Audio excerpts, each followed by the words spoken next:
بفضل الله تبارك وتعالى وصلنا للعرس الجماعي الرابع في قرية ماور العرش، وذلك بتكاتف أبطال وأعيان وأهالي قرية ماور. الشكر للجميع وبالأخص اللجنة التحضيرية للأعراس الجماعية، نشكرهم شكر خاص على إنجاح هذا العرس وهذه الاحتفالية المتميزة، وبإذن الله القادم أفضل. نتمنى لهم التوفيق ونشكر جميع الأهالي جميعا وجميع الإنسان ألف مبروك ودعم الله سبحانه وتعالى. صبر يلا بسم الله.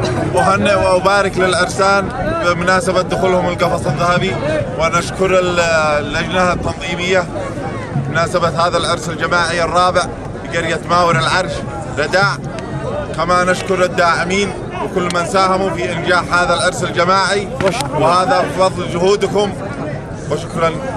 بالجميع حياك الله. احنا نشتي واحد عروس يرطل.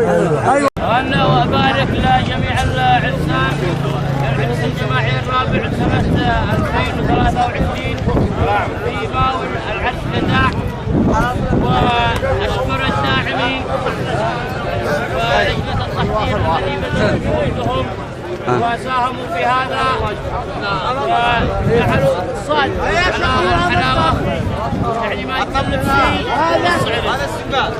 ولولا هذا وجهودهم وجهود المتعاونين ما حد يقدر من هؤلاء كلهم. السلام عليكم ورحمة الله.